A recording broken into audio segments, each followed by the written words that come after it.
Hello everyone. In my previous session, you have learned to communicate with SQL Server, and today we will establish a database connection with Microsoft Access using ActiveX Data Object in Classic ASP along with few database operations. For the demonstration, here I am using MS Access 2016 on Windows 10 operating system with IIS Web Server and Mozilla Firefox web browser.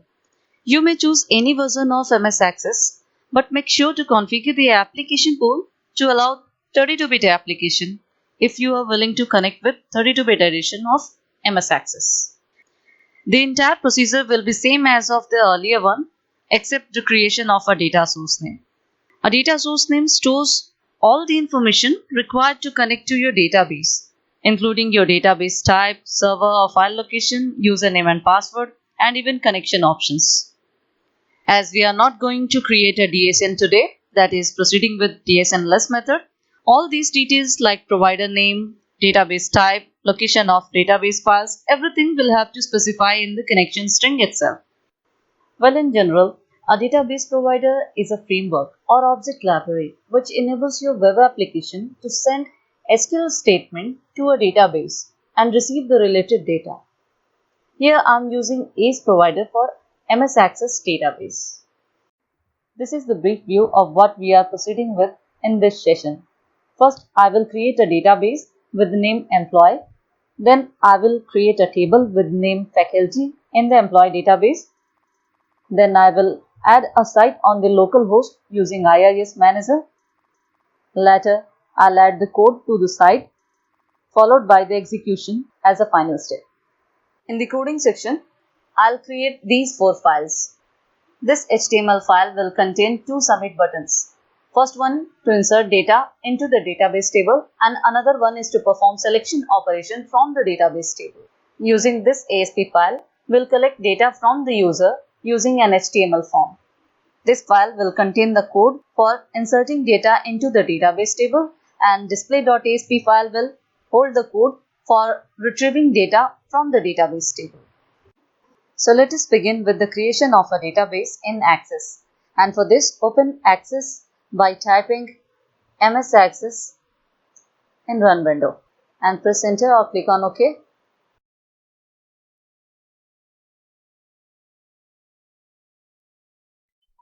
Click on blank desktop database. Give an appropriate name here. I'll give employee as a database name. By default, this database will be saved in this location. To choose a different location, click on here. I'm saving on the desktop. Click on OK. Click on Create. Right click on this table and choose Design View. You may choose the same from here as well.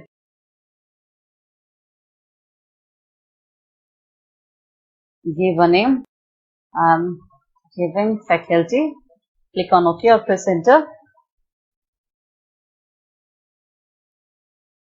Here add columns in your table. I'm leaving the first field as it is with primary key constant. For second column, the name I'll assign with fname and data type would be short text of length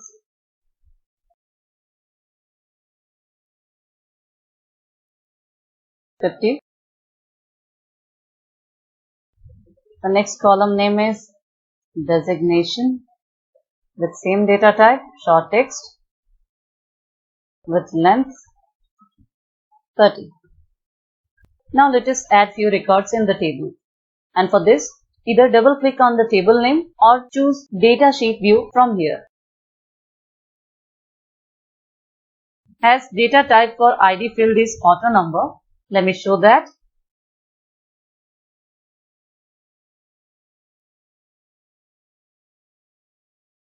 You can see the data type is auto number. So we won't add any value for this field manually. By default, it will be managed. And for the next column, name is Dr. V. Roy and designation is Professor. Mr. Agni Ahuja HOD. Click here to save, and for now our job is done with Access. Close this window. Now add a site using IIS Manager on the local host, and for that open Run window, type inetmgr, click on OK to open IIS Manager console. Here expand the server, right click on Sites, select Add Website. I'll give site name as Access Demo. Add physical path to your site, C drive, inetperb, www root, and here I'll create a new folder for this one. Click on Make New Folder. I'll give the same name as the site name. Press enter. That's it, and click on OK. Assign a unique port number. I'll assign with 85. You can give any available port number. Click on OK. You can see here a new site is added over here on port number 85. As a next step, allow read, write and execute permission for specific groups or users to or from the root folder of our newly added website, that is Access Demo. And for this, browse the root folder for this site, that is C drive, inetperb, www root and Access Demo. Right click anywhere in the empty space and select Properties. Click on Security tab. Click on Edit. And here choose the group or user whom you want to assign permissions. Here on the local host, I am assigning full control permission to the owner itself, users for this computer and iUsers, that is IIS user. Click on Apply, click on OK. One more time, click on OK, and that's it, done with assigning permissions. Now, as a final step, proceed with coding, and for that, choose any editor of your choice. In my case, it is Visual Studio Code. Now let us understand the code. In home.html file, I have created two submit buttons. The first one triggers for selection operation from the database table, and another one invokes for insertion operation in the database table. Another file is collectdata.asp. This file contains a single HTML form to collect data from the user, having two input fields for accepting name and designation of the faculty. The form submits data to insert.asp file. In this file, data submitted by the client is inserted into the faculty table. Here, connection is created using connection strings only. You can see here, the database provider is provided and the connection is opened by specifying name of the database, type of the database and the complete location of the database file. Name of the faculty submitted from the HTML form is retrieved in this variable and designation of the faculty is retrieved in this variable. Now insert SQL query is executed to insert these data in the faculty table. Just now we have created a faculty table wherein we have created three different columns.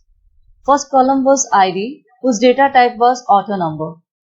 That is why I am not providing here the value for ID column. I am just providing the values for faculty name and designation. The display.asp file contains the code for displaying data from the faculty table. Here, retrieved record from the database table is displayed in a tabular format.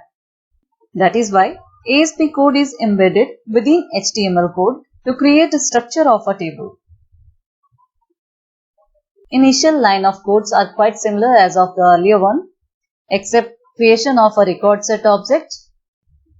Here too, connection is opened by providing connection strings, and here select a query is executed by using execute method of connection object, and results are stored in record set object. Here structure of a table is created. By default, the record pointer points to the very first record. Here with the help of this loop, I am traversing all the records returned after execution of this query. By default, record pointer points to the very first record of the table. EOF is the property of record set object which returns true. EOF is the property of record set object which returns true only if the current record position is after the last record. Otherwise, it will always be false.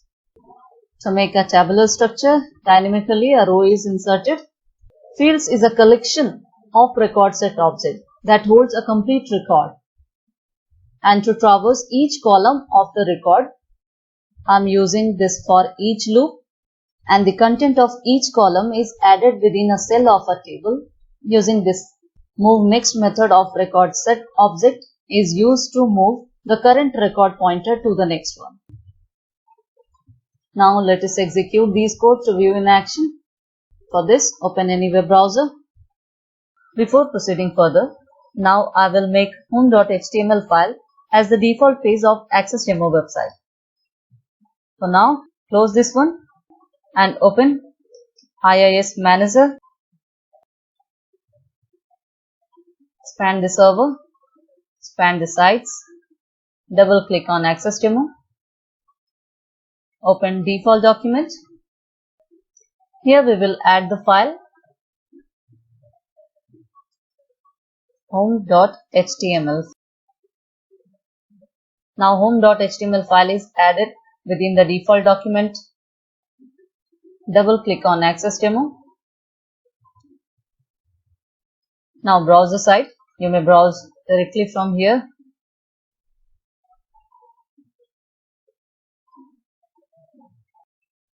As you can see, this is the content of home.html page. Access Demo website is configured on port number 85 on localhost.